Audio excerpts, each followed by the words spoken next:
Today's episode of the Goldcast is sponsored by the 1994 NFC Championship, San Francisco 49ers versus the Dallas Cowboys for the third straight year.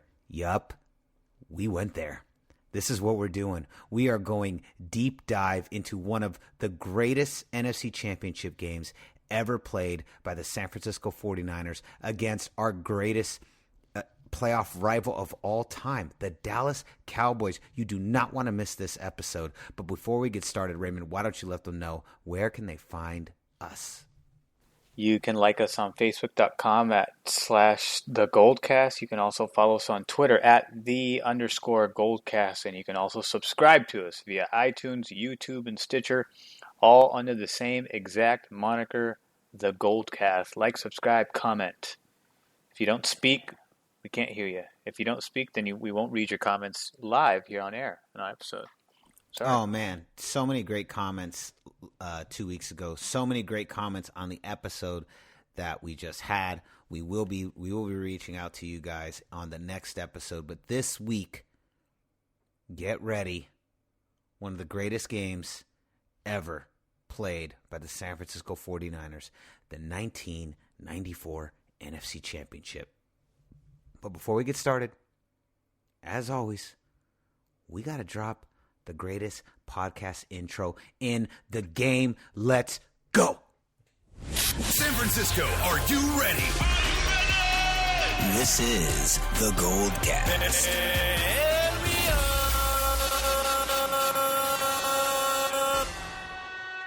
Boom. Welcome to another edition of the Goldcast. We are the voice of the 49ers, of the Bay, of the Wolves, of the Giants, of the fans, of the people. I'm your host, Rudy Solis III, and with me is my brother, my co-host, Raymond Solis the First, baby. Boom. Here. We'll see you next time. Just kidding. That's it, folks. Thanks. Thank you for stopping by. What a great podcast. Good night.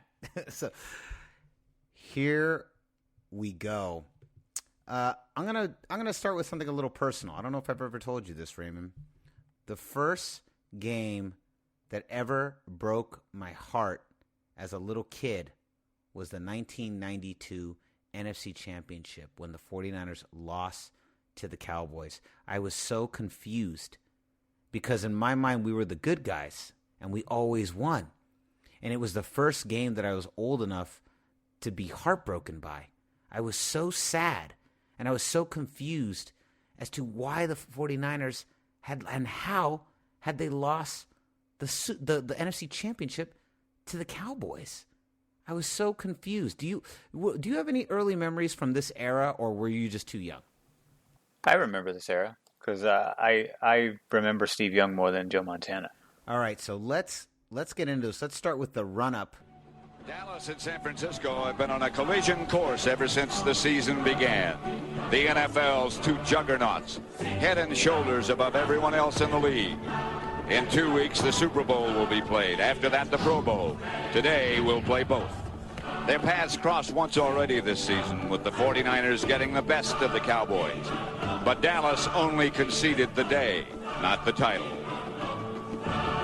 America's team is looking to steamroll to an unprecedented third straight Super Bowl championship in their own private destination, immortality.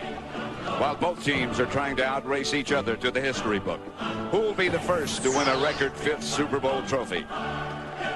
The Niners have added muscle in an attempt to dethrone their tormentors from Texas, who've knocked them off in the last two title games, while Dallas has had to overcome a string of potentially devastating injuries. And for the game's best quarterback, today is yet another chance for Steve Young to step out of the long shadow of Joe Montana, grab some of the hardware that he made famous, and ride off into the sunset.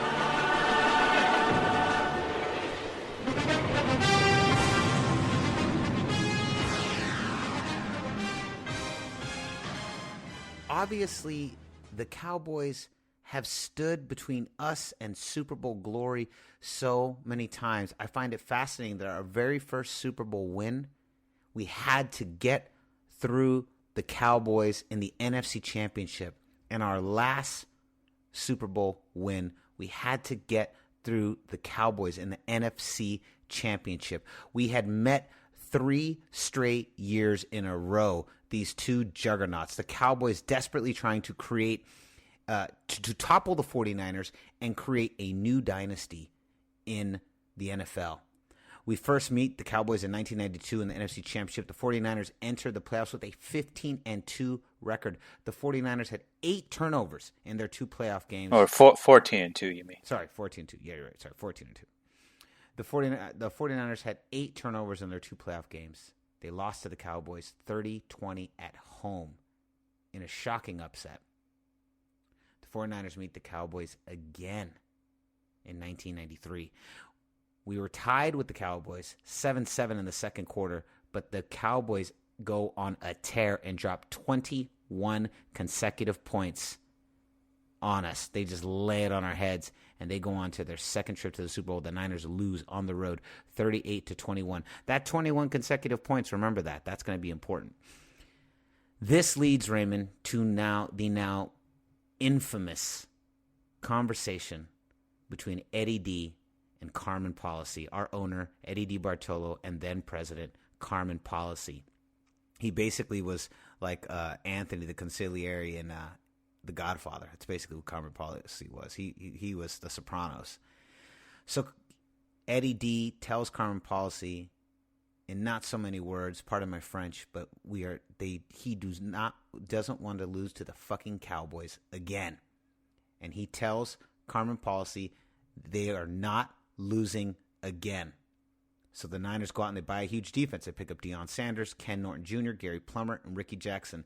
These pickups really give the 49ers the edge they were looking for, in particular Deion Sanders and Ken Norton Jr. Steve Young wins his second NFL MVP in this game. The Niners end the season with a 13-3 record, taking first in the NFC West.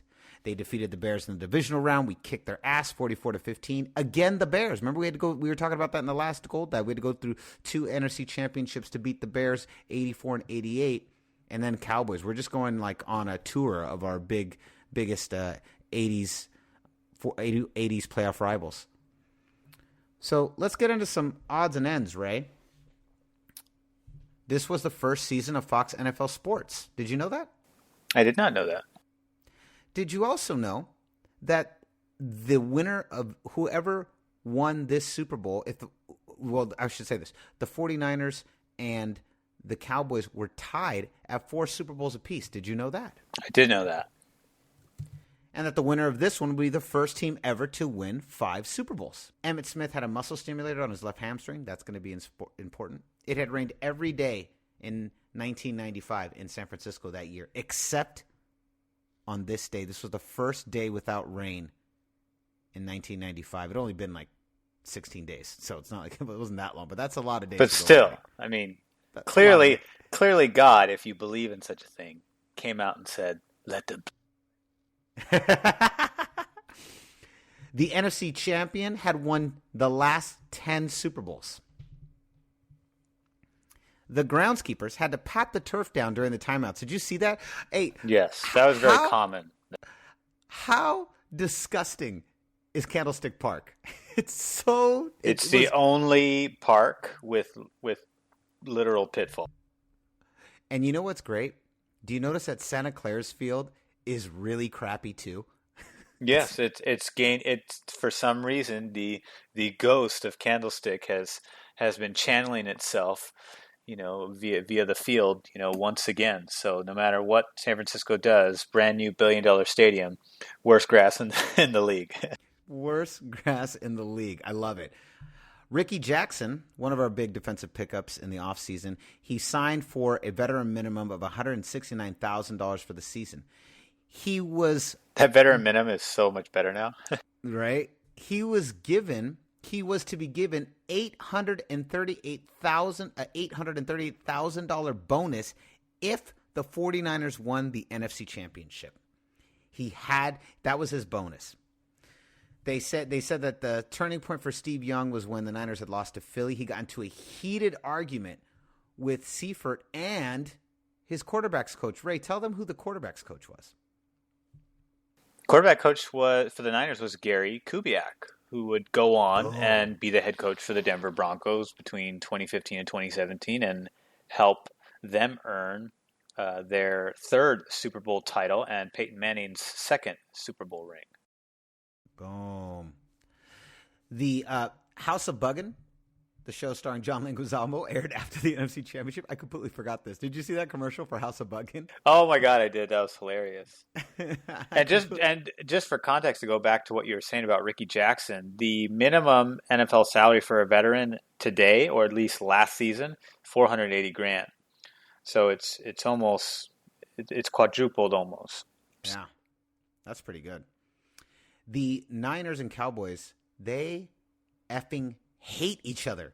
Did you see how many fights were in this game? Yeah, these teams don't like each other at all. Yeah. Madden, without a doubt, greatest commentator ever. Yes, coupled with Pat Summerall. Hilarious.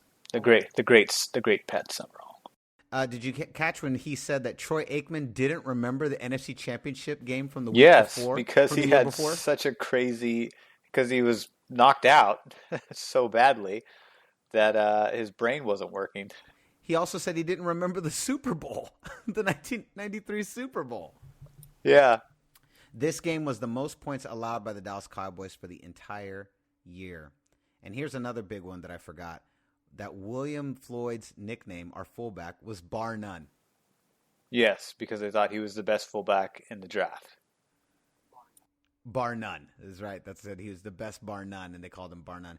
This is also the highest attendance for an NFC Championship game at Candlesticks Park. 69,125 people. 69,000 people were at this game. I don't even know, where did they fit all those people in Candlestick? I don't know, but it was a pretty historic day, I think, because it was the third year in a row. You know, people were starting to criticize Steve Young for the past couple years of getting to the NFC Championship but not being able to close it out. And, you know, we even had better records those previous 2 years and were the favorites, but, you know, couldn't do it. And I think now we were coming in as, I'm not sure if we were the favorites in this one or if we were the underdogs at this point. We'd have to look at I don't know what the Vegas lines said about us back then. Yeah, I don't know. I would imagine, I don't know. The Niners were the number one seed. We were destruction. You know, we had a 13-3 record. I don't know. I wouldn't be surprised if Vegas had this at a pick'em, or had we did beat them earlier in the season. Yeah, I don't know. That's a great question. We should try and look that up. Why don't you walk us through the first quarter of the game? Start talking to us about. Let's go through the game. What actually happened in the game, and then we'll get to our awards. Well, interestingly enough, the game, when you really look at it and watch it from start to finish, is actually decided in the first quarter. The third pass from Troy Aikman, so the Dallas starts with the opening possession, and on the third pass of the play, he throws an incomplete pass for Kevin Williams, and it's picked off by Eric Davis. It's actually a really unique play because the defense was set up the defense was set up in a way where Deion Sanders was covering Alvin Harper because Alvin Harper torched us in the previous NFC Championship game. And this kind of threw Dallas for a loop because they're like, okay, we basically can't throw to Alvin Harper this time, so now we have to throw into double coverage on Michael Irvin's side.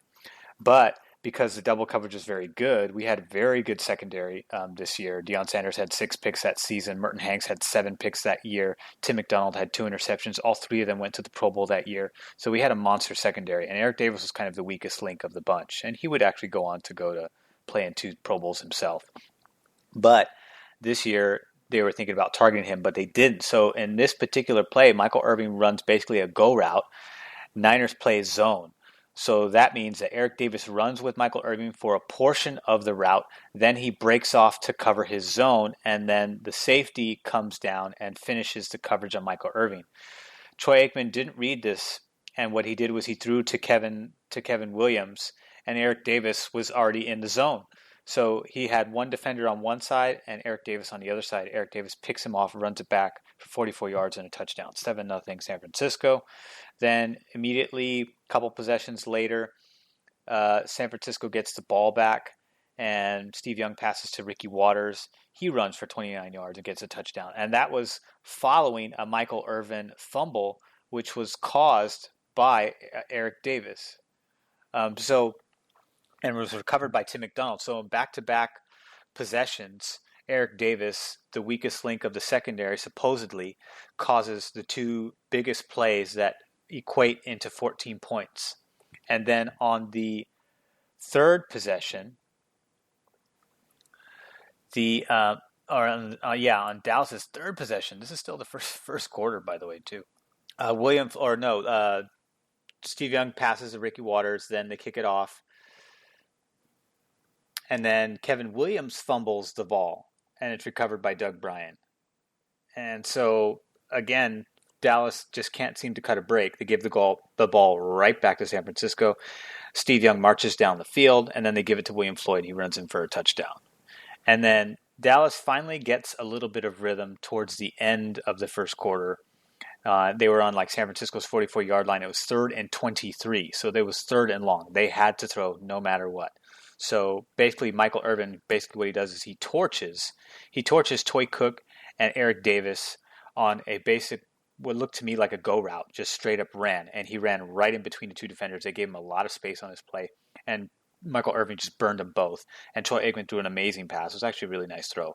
And he caught that for a 44-yard touchdown. And then that's pretty much how the first quarter ended. And then in the second quarter moves pretty fast.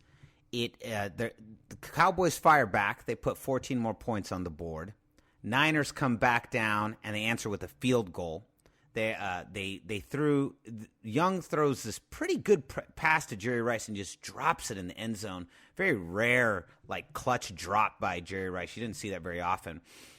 But the biggest highlight from the second quarter is that Steve Young ends the quarter. 13 seconds left to go.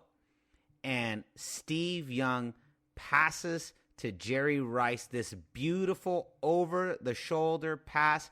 Rice scores with 13 seconds left on the clock. We go into halftime, 31-14 49ers. How badass was that play? It was amazing. Beautiful pass, too. He caught it right over the shoulder. And it was weird to see Jerry Rice drop the football. He dropped the pass. John Taylor dropped the pass. There was quite several drop passes by what is normally known as surefire receivers on this offense. Well, the ball was really slippery. Can you tell? It was It was super slippery. It's falling out of everybody's hands. Everyone is dropping this ball left and right. In the third quarter, there's not a lot that happens in the third quarter. I'll briefly go through this, and I'll let Ray, you close out the fourth. Niners, they open the second half with this huge fumble on the kickoff. And then the Cowboys turn that right around, and Emmitt Smith goes in for a TD right there. I mean, that turnover converts immediately. And now the Cowboys are inching their way back in this game. It's 31-21. But Steve Young brings the 49ers back down the field, and in what is one of the best plays in this game, Steve Young runs in for the touchdown, 38-21. Talk about that play for a second, Ray. Well, it was 2nd and 3 on the Dallas 3-yard line, and Steve Young originally thought was going to happen was that the defensive lineman would be pushed out and he would have a running gap in the middle. And shortly after the ball was snapped, it looked like he was very much anticipating this and ran forward as if he was going to go towards the middle, up the center of the field, of the line of scrimmage. Basically, the line collapses in on itself, and the middle doesn't become an option. So he has to bump himself outside, and then he basically meets 2-3 Dallas defenders and kind of muscles his way onto the goal line.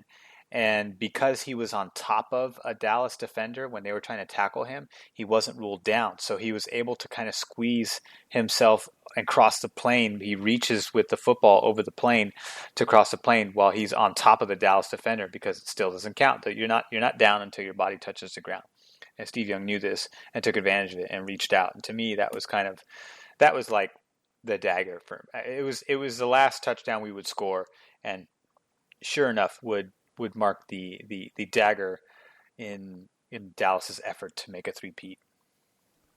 Yeah, that was great. That was great. And then the quarter ends. It ends when and what I consider one of the defensive daggers. It ends with the huge interception by Deion Sanders. Troy Aikman throws into the red zone. He's targeting Michael Irving. He's like somewhere around like the 5. Do you remember exactly where he was? He's like somewhere around like the 5, and then Deion Sanders just kills the drive with this huge interception that basically ends the third quarter and sends us into the fourth.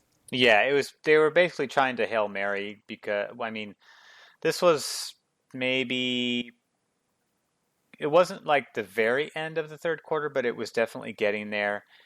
It was 1st and 10. They were on San Francisco's 40-yard line, and Troy Aikman tried to throw deep to Michael Irving, but he was covered by. It was one of the few times he covered Michael Irving during this game because most of his attention was on Alvin Harper. Alvin Harper was a non-factor. He still had not caught a pass up to this point in the game.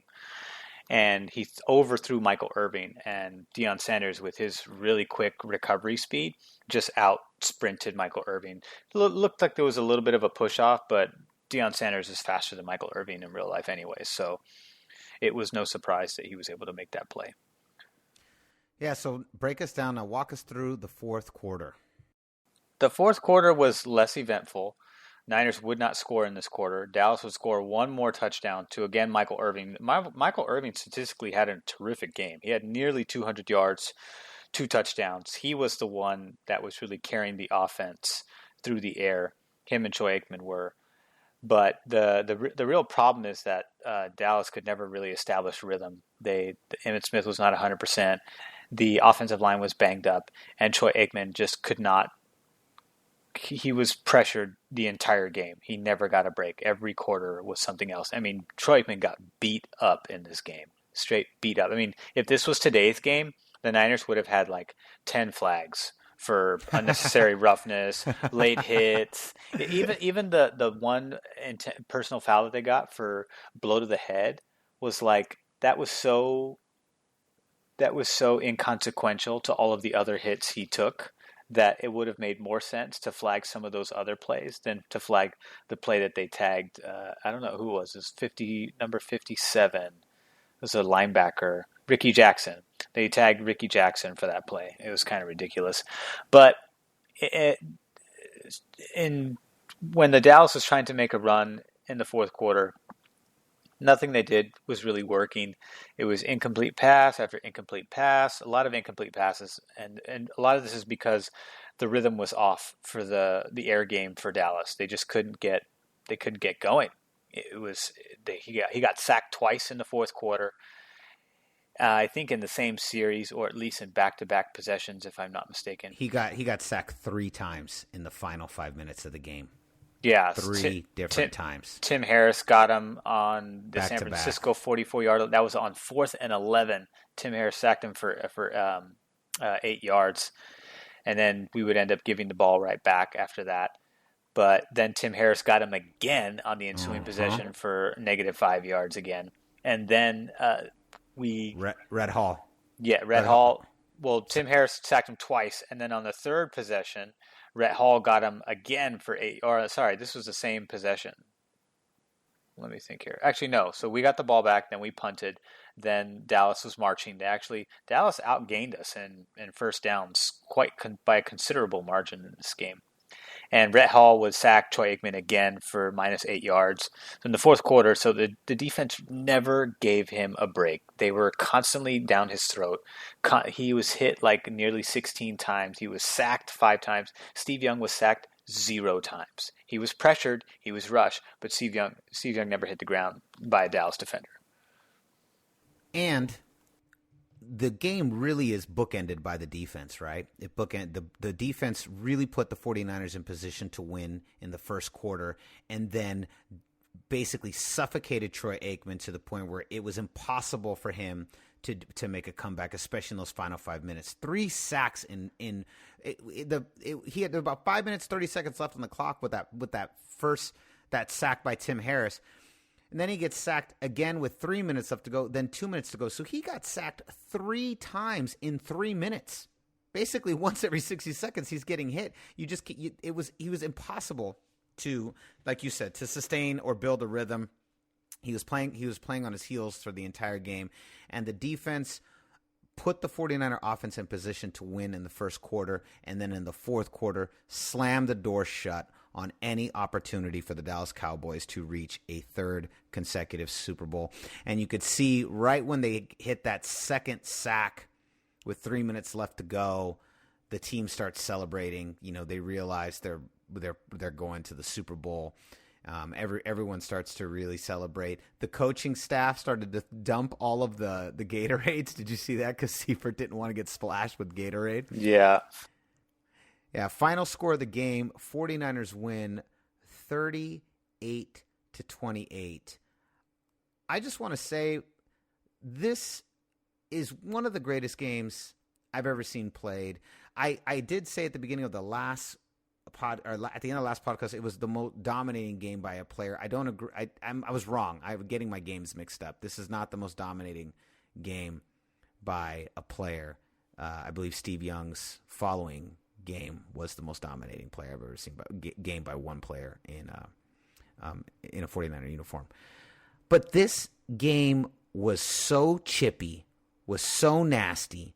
These guys are fighting on every other possession, literally kicks, punches, pushing, throwing people on the ground, holding, face masking. This game, like you said, Raymond, if this game were played today, there would have been 100 penalties because this game is out of control. It is one of the most violent games I've ever seen, especially by today's standards. It's so violent. This is like straight UFC. Straight UFC. But it was a great game. I think the Dallas Cowboys, despite losing and not playing very well and being pretty banged up, this also just goes, you have to tip your hat off to the level of prowess that the Dallas Cowboys had, to the level of skill, how good that team was, because they only lost by 10 points. And they were, you never really felt like they were out of it. And there were several different, especially in the second quarter and again in the third quarter, it really looked like they were about to make a run. And every time they gained close, Steve Young just pulled magic out of his pocket and kept this team ahead of the game. And if it wasn't for that initial 21 consecutive points, that's what beat the 49ers in 1993, and 21 consecutive points in 1994 would end the Dallas Cowboys run. That's why I said those 21 consecutive points are important, because 2 years in a row, 21 consecutive points is what bests the other team. I love these weird synchronicities like that. I never get tired of them. I think they're so interesting how history just repeats itself over and over and over again. I wouldn't be surprised if we had to play the Cowboys in the NFC Championship to win our next Super Bowl. All right, so let's start, Ray. Let's start going through our lists and awards. So, worst play of the game. Here's what I have down. I want to hear what you think. So, the kickoff fumble at the start of the second quarter is one of them. As we said, we mentioned, we get the ball back. We end with this beautiful touchdown, Steve Young to Jerry Rice, to finish off the second quarter. We start the third quarter. The ball's coming back to us. Here's our opportunity to really lay into these guys and really extend that lead. And we fumble the ball at the kickoff. And then they turn around and they convert that into a touchdown. Aikman does Emmitt Smith. They hand it off, and boom.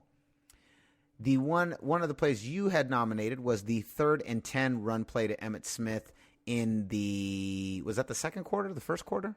This was the second quarter. Second quarter, they're trying to tie up the game, and then they do this really perplexing run play. Even Madden was like, "What on earth was that?"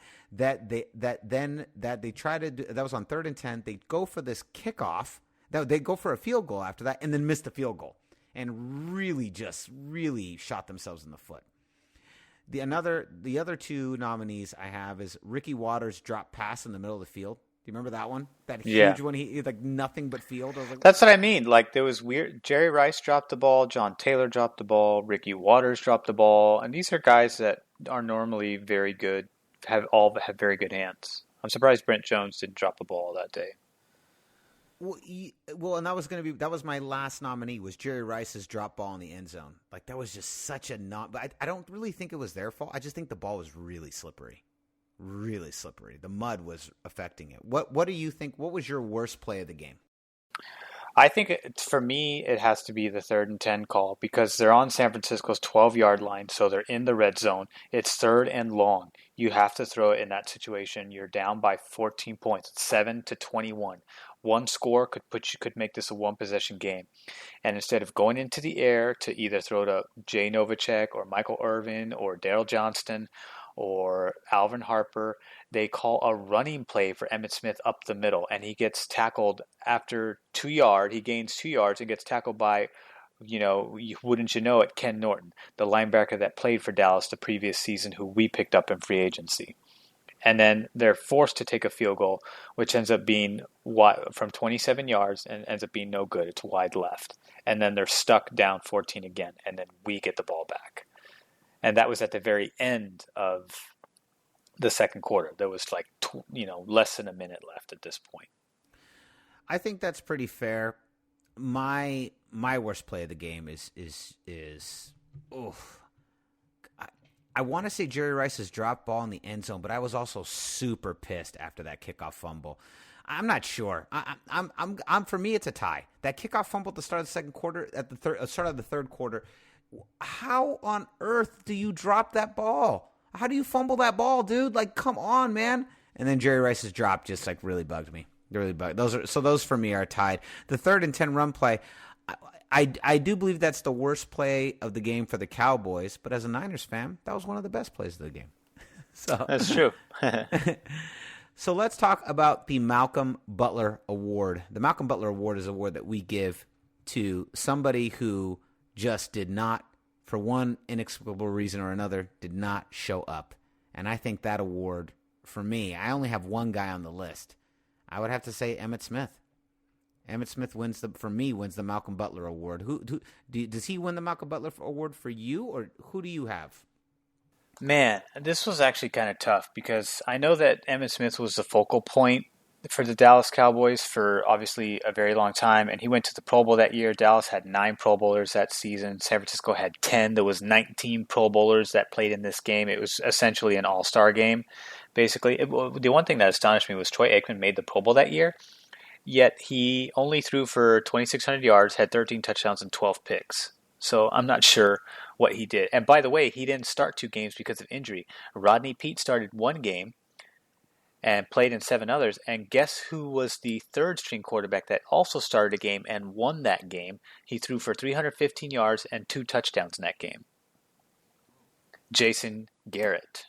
What? The head coach for the Dallas Cowboys. What? Ooh, good, Ray. Good deep dive. Nice pick. Yeah, Rodney Peete, he actually bounced around quite a bit. I think he played for Philadelphia at one point too, later in his career. But yeah, so to me, I had another nominee for second place, and that to me was Larry Allen.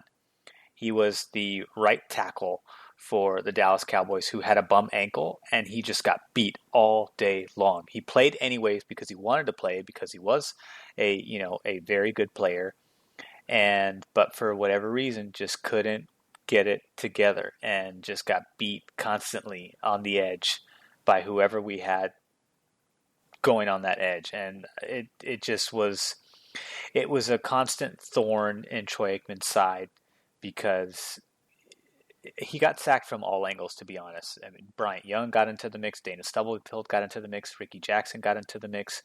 We know Ken Norton got into the mix. We know that towards the end of the game, it was, a cross between Tim Harris and Rhett Hall. I think they were rotating people in there. But, all day long, Larry Allen just was struggling to move. And Madden and Pat Summerall were pointing this out because they're like saying like he has no lateral quickness because of the ankle, and so he keeps getting beat on the edge. And to me, that was pretty pivotal because we kept attacking that side over and over and over again. And if we weren't sacking Troy Aikman, we were slapping his arm before he would throw the ball, or we were hitting him in his gut and slamming him into the ground. And it was just, it kept him out of the game despite him having, decent numbers in the air with the exception of 3 picks. That sacked 5 times, forcing 3 interceptions. That was all a big part of that contribution comes from Larry Allen. I have one more nominee. I'm not even sure why we didn't think about it, but I just thought about it right as we were having this discussion. I think the third Malcolm Butler award has to go to Alvin Harper. He just did not show up. I mean, those 3 key factors right there, those 3 players arguably lost the game for Dallas. They lost the game for Dallas, or they just made it 10 times harder for Dallas to win. Who do you think wins the award, Ray? Who wins the award for you between the 3? Man, it's tough. Is it a 3-way tie? You know what? It's our show. We can do what we want.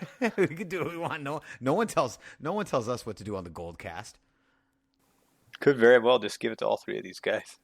Let's give it to all 3 because fuck the Cowboys. Yeah. You all 3 get the Malcolm Butler Award. It's a shameful award. You should be ashamed of yourselves. Emmitt Smith's already won the worst play of the game, and he won the Malcolm Butler Award. Shame on you. All right, so here we go. The 49ers coaching mafia tree. This is one of Raymond's favorite ones. Man, Raymond, you pulled some stuff out the hat on that last one. That was really good with Jason Garrett. But let's talk a little bit about. We already talked a little bit about Gary Kubiak, but let's talk about our offensive coordinator, someone who is near and dear to our hearts for many reasons. Well, it was, if you know your history, Niner fans, which I'm sure most of you do, it was none other than Mike Shanahan, the father of our current head coach, Kyle Shanahan, who would not only win a Super Bowl as a coordinator with us that season, but would also go on, as many of you know, to win 2 more Super Bowls with Denver and give John Elway his first 2 rings back-to-back seasons, and John Elway would appropriately retire as a champion. Yeah, that was great. And then, of course, we already discussed Gary Kubiak. Okay, so last month we did the best commentator quotes. Here's the thing. Me and Raymond could literally do an entire Goldcast on just John Madden and Pat Summerall's commentating. First, can I just say how hilarious these guys are together? Madden is insane. He's insane. Like, even at this point, he's out of his mind. He's completely out of his mind. Yeah, he's insane, and we say that in a good way. I mean, yes. He is so entertaining, and Pat Summerall is drier than sand, but it's the perfect compliment to John Madden's, crazy comments.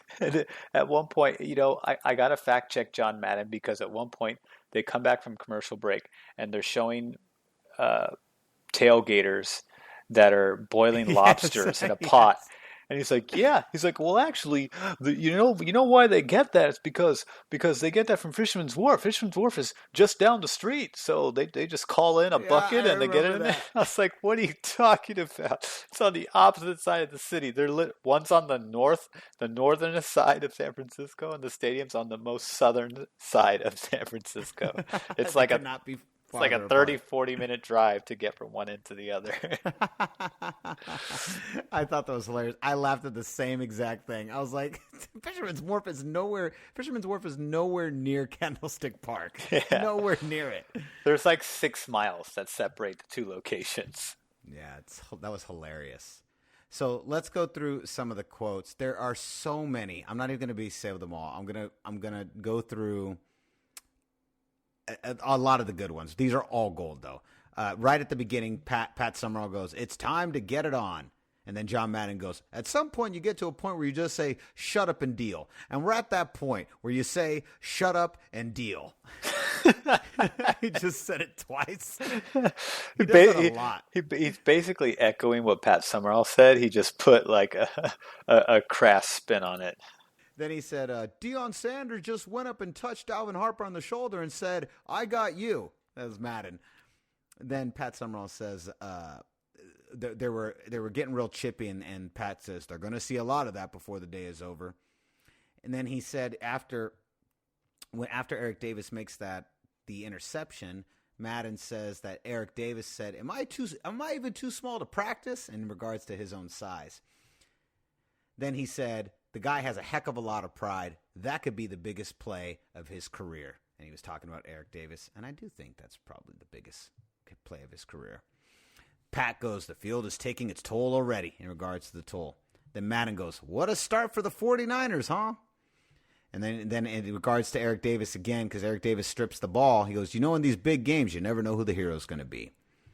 Then let's see. The Pat Summerall says, the 49ers are red hot. Then Madden goes, the defending world champion Cowboys have to be in shock. What a start for the 49ers team. Then Madden goes, there's even mud and stuff on these uniforms. You can't beat this. Mud and stuff. Then he goes, he says, he was talking about how Steve Young had totally changed. And he said that George Seifert said, maybe he just became one of the guys then. He goes, when you yell at the coach, then all the guys like you. That's what Madden said. So all you got to do is yell at the coach. This one is great. Steve Young has a monkey on his back. That monkey is number 16, Joe Montana. Then he says this. I love this one. James Washington better not mess with John Taylor. There's a lot of tough wide receivers in the world, but there's not a lot of tough wide receivers in the world, but John Taylor's one of them. Messing with that was great. Line. Messing with John Taylor, it doesn't work anyways. Then Pat goes, wow, they are impressive. Then Madden says 3 Dallas Cowboy turnovers, 3 49ers touchdowns. Pat says turnovers have done them in so far. And this is one of my favorites. Ken Norton, after that sack, he does his very patented, he does the boxing punching, which is in honor of his father. His father was a famous boxer, Ken Norton Sr. He goes, looked like his dad on that, Amy. He threw that straight right, then he followed it up with a left hook, then a jab, and then an uppercut. Then he sparred a little bit. Yeah, then he started hitting himself. Then when they get in another huge fight, Madden goes, we got a rumble. We got left hooks, jabs. Did you hear that whistle? I think right there was the longest whistle in NFC Championship history. We got most points scored quickly and longest whistle so far. Then he goes, then during that rumble, he goes. What do they call that in rugby? They call it a scrum or something? Yeah. Yeah, where whole bunches of guys just get in piles and push each other and stuff. That's what we got here in a couple of these plays, some rugby scrums. Some good old scrum going on in the quagmire. That's what we got. Scrum in the quagmire. Yeah, remember that. It's coming back. Then I remember he ends that tailgate with him saying, that's a good group. I wonder where they are. I love that one. Then he goes, then Madden says this. They're looking at the Goodyear blimp, and he goes, a blimp is kind of like a big old offensive lineman. Yeah. Then he says, well, this is good hitting weather, too, and there's some good hitting going on down there. What makes good hitting weather is when the rain hits the ground and becomes mud, and then everyone's kind of slopping around down there and grunting and groaning, and, you get mud and stuff flying and gang tackles and scrums and quagmires. He went right back to quagmire. Went right back to the quagmires. Pat goes, the 49ers look unstoppable when they put it in the air. And then when they talk about, Charles Haley, he jumps the line, he goes off sides, and he runs into the backfield. Steve Young turns and sees him, and he takes a knee. And they called it unabated. He was saying he goes and takes the knee, no one touched him, he's down unabated. And then Madden goes, sometimes you go baited, sometimes you go unabated. And then Pat Summerall goes, "That's a good word." That's a good comment. word. I just love that. Then he said, this was one of my favorites. Oh, after Steve Young ran in for the touchdown. "Oh, boy, I think that monkey just left that left shoulder. I think he threw it off right there with that touchdown."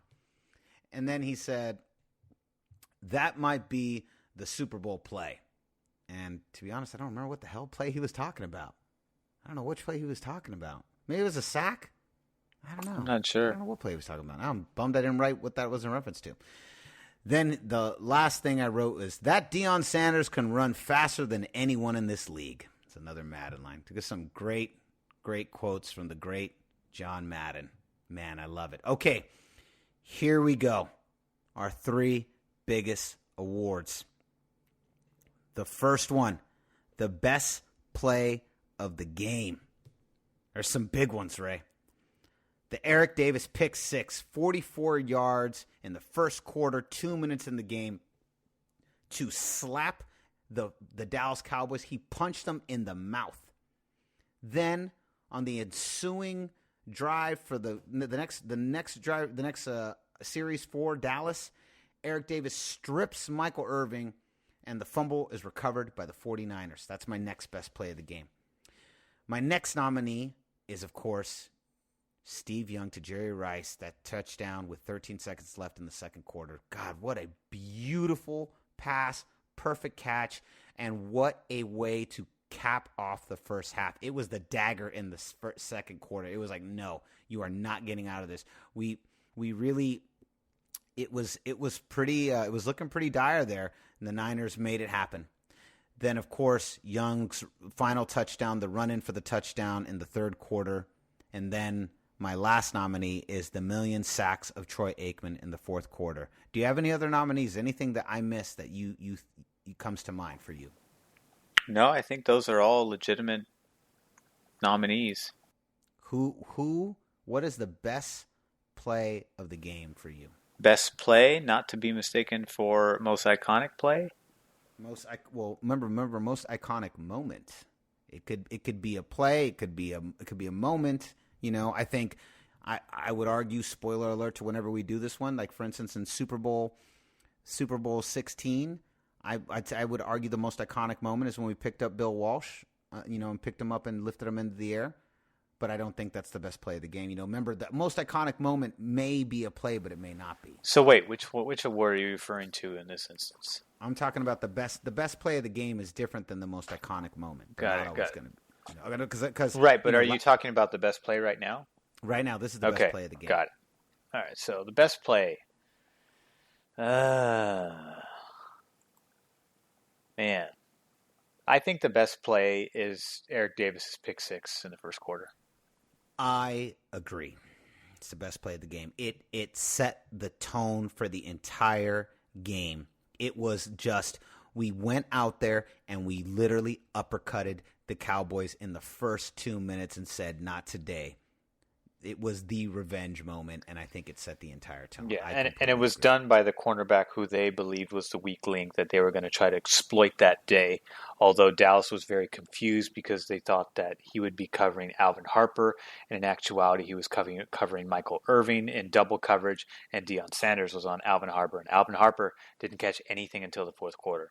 So it was a strategy that really caught Dallas by surprise, and they ignored both receivers in that opening possession, and when on the third throw of the game decided to go underneath for Kevin Williams, and a defensive call was a zone play, like I explained earlier today, and Eric Davis just read it like a book, and I feel like he bulled his way into that pick. It wasn't just like jumped in front of the receiver. He bumped into Kevin Williams. He basically shoulder blocked him, got the ball, and then ran for the races untouched. Yeah, it was the best play of the game. I agree. What is the most iconic moment? I have some very interesting ones. Eric Davis's pick 6 again. Young's touchdown run. Ken Norton's first sack with the punches. I was like, man, I remember all year watching him do those punches. That to me it is like embedded in my brain when I think of Ken Norton in that year, all the punches he always did after the sacks. And then my final one is going to shock you. Eddie D's conversation with Carmen Policy after the previous NFC Championship, which actually didn't happen in the game, happened a year before. And is there any other moments that you feel I may be missing from the iconic moments nominees? Say them one more time. Eric Davis's pick six. Uh-huh. Young's touchdown run. Mm-hmm. Ken Norton's first sack. Mm-hmm. Eddie D's conversation with Carmen Policy after the previous NFC Championship. Nope, I think those are all perfect. Who gets it for you?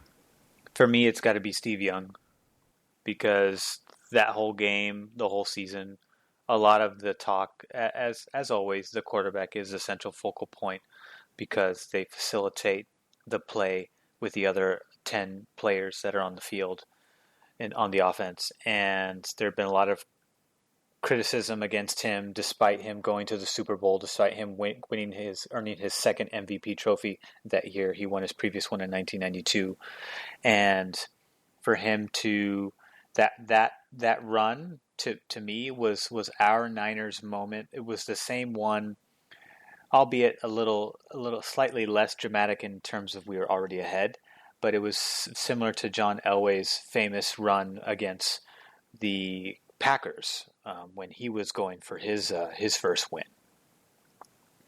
And it was just a play. It was like the will of a man who's just like not going to be denied again. And to me, that to me solidified. Not only did it put the dagger in the stake in the dagger in that game, but it also kind of was the beginning of the monkey lifting from his back. And even John Madden acknowledged this after that play, that that was starting to change, because now looked like they were going to win the game, which means that they were going to earn their first trip to the Super Bowl under the leadership of Steve Young. Man, Raymond, I think you just convinced me. I was going to say, for me, the most iconic moment was Eddie D's conversation with Carmen Policy in the elevator. It's a pretty good one, too. It's good, right? Yeah. It's very famous, and everyone just says that was the turning point. The thing that I really appreciate about this game and why it was so important, because the 49ers, they said the 49ers believed they'd gotten a little cocky in the first round against the Dallas Cowboys. They were cocky, and they said that they really were kind of looking past them, and they really didn't consider the Cowboys a threat, and they got shocked. They got shocked. They were Goliath, and the Cowboys were David. And then the second year they played, they said they were just completely outplayed. I remember Carmen Policy saying this on Matt Mayoko's podcast, and he said they were completely outplayed, and that the 49ers were not the better team, that the Cowboys were clearly the better team. And Eddie D has this conversation, and he says to them, the thing that I love about this conversation is that it sets into motion the events of this year. And this entire year, this whole team had one purpose in life, and that was to beat the Dallas Cowboys and win the effing Super Bowl again.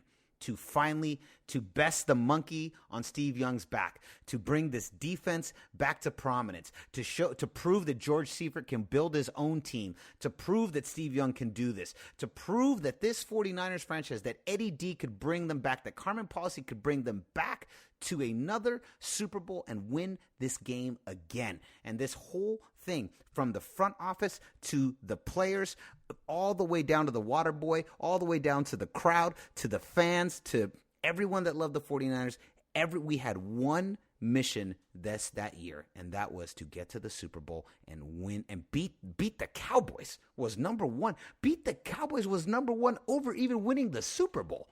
I think the 49ers and everyone pretty much knew that if we beat the Cowboys, it didn't matter who we faced. in the next week. They were toast. Yeah, the opponent was inconsequential, which happened to be San Diego, who had won a very close game over the Pittsburgh Steelers. Yes, and we destroyed them. And the thing I love about Eddie D's conversation is that you will things into existence, and I often believe you will things into existence by saying it out loud. This is what we have to do. And from that moment forward, this entire team had one team, one dream. Let's go. And they achieved it. And I think that was just the baddest part about this. I love that. But man, Raymond, you really nailed me with that Young's TD run, though. That was a good pitch. Hey, man. So Raymond says it was a big time play. It was a big time play.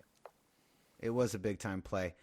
It was a big time play. Raymond says Young's TD run. I'm super close, but I did talk myself back into my own sale on that discussion of Eddie D's conversation. I believe that's the most iconic moment. What do you believe is the most iconic moment from this game? Now, Raymond, let's get to our final biggest award. See, Raymond, this is called the Ric Flair Award. Because to be the man, you got to beat the man. So who was the man, Ray? Was it Eric Davis with that amazing pick six, followed by that strip that set off that entire first quarter and set this entire game into motion? Was it Steve Young finally beginning to rip the monkey off his back? The most iconic moment, in Raymond's opinion, Steve Young's run for the touchdown in the third quarter to really keep this team up there. Steve Young with that beautiful, beautiful touchdown pass to Jerry Rice with 13 seconds left in the game. He also won the Miller Lite Award. John Madden's Miller Lite Award went to Steve Young. He was their MVP. Was it Tim Harris, who literally demoralized and destroyed Troy Aikman, especially in that fourth quarter, to prevent any opportunity of them coming back? Or was it my favorite player as a kid, my favorite player from this era? Alvin Harper. Jason Garrett. Was it Deion, primetime, Neon Deion Sanders, who, after Alvin Harper torching us the year before, Deion Sanders is brought in for one mission in this NFC Championship, and that is to take down Alvin Harper and prevent Michael Irvin. He gets that iconic, he shuts Alvin Harper. He's a non-factor in this game. And then he has the iconic, huge interception at the end of the second quarter to prevent a Dallas comeback. Just a beautiful one right in the red zone, right around the 5-yard line. Raymond, is there any other player that you feel is deserving of the Ric Flair Award that I did not mention? Ricky Waters had a pretty big game. He did have a good game. He had a good season, too. He went to the Pro Bowl that year. Steve Young went to the Pro Bowl that year. Steve Young threw for nearly 4,000 yards with 35 touchdowns and 10 picks that year. Ricky Waters rushed for 877 yards with 6 touchdowns, but he also caught 66 catches for 719 yards and 5 more touchdowns. So this was very much the second coming of our Roger Craig. That's exactly why we drafted him, was because Ricky Waters is a dual threat player, and he would actually go on and have some pretty big seasons statistically. No, I mean, Ricky Waters had a good day. Running-wise, we actually did well. I think we had 139 rushing yards to their 99 yards, which for 99 yards for Dallas was pretty bad, considering, Emmitt Smith was like the best running back in the league during that time, next to maybe Barry Sanders. But, for me, I've got to give it up to Steve Young, because what was at stake was his legitimacy as being a bona fide elite quarterback, which he was during the regular season. But as we all know, just being good in the regular season, doesn't put you in the upper echelon. Some people get there, after serving a long career. Dan Marino's hailed as one of the legends, but he could never win the big show. But I think for me in this game, I think it's got to go to Steve Young just because of what was at stake and the controversy surrounding him as a starting quarterback for this team following in the footsteps of Joe Montana. I just feel like there's no bigger shoes to fill, and for him to finally get over the hump on his third try, I think was a pretty big deal. I agree. To be the man, you got to beat the man. Steve Young wasn't just battling the Dallas Cowboys. He was battling the legacy and the shadow of the greatest quarterback of all time, Joe Montana, the greatest non-cheating quarterback of all time, the winner of the perfect stat, Joe Montana, the unbeatable stat that even with 6 Super Bowls, what's his name? I can't remember, from the Pats, will never touch. The perfect stat, 4 Super Bowls, 3 MVPs, 11 touchdown passes, 0 interceptions. The perfect stat. 0. The perfect stat. 4 perfect games from Joe Montana. He was facing that. Not only did he have to beat that man, so he had to beat the man in Dallas, he had to beat the man in Joe, he had to beat the man in himself. He had to beat the man in the crowd. This was truly a journey for Steve Young. It was a battle on so many fronts, and this was the game where he said, I was not to be denied. I cannot wait for when we talk about the next game. I'm not telling when we're going to do that, though. But when we do cover that Super Bowl, Steve Young plays out of his effing mind. It's incredible. You have to give it to Steve Young. I agree that touchdown run was just insane. Amazing. Really, and really great Steve stuff. Young would go on to that Super Bowl and also not throw any picks. He continued the perfect stat that effing Kaepernick broke. Thanks. Just kidding. Well, he lost, so he doesn't even count. Yeah. No, but I like Cap. do. I'm not going to bash Cap, though. Yeah, and then I think MVP for Dallas has got to be Larry Allen. Larry Allen for allowing us to get all in the face of Troy Aikman. What's the funny thing too is that was Larry Allen's rookie season in 1994. He would go on after the following year to finish a career that included 11 Pro Bowl selections. Wow. Whoever's on the Cowboys cast, they thank you for that. Yeah, there's a guy. Oh man, I should mention that in the next Cowboys cast.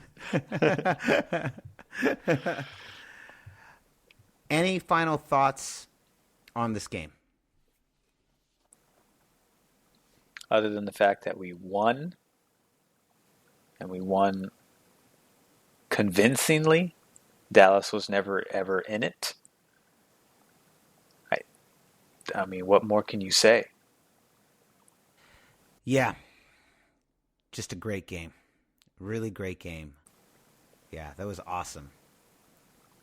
Raymond, go ahead. Oh, no. I'm done. It was a great game. Really fun to watch. Just a great game. I really enjoyed it. The first quarter was electric, man. Whew.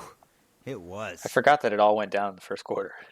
Yeah, it was electric. I thought the second quarter ending was super dramatic. Cowboys come down. They miss the field goal after running that inexplicable play to Emmitt Smith on 3rd and 10.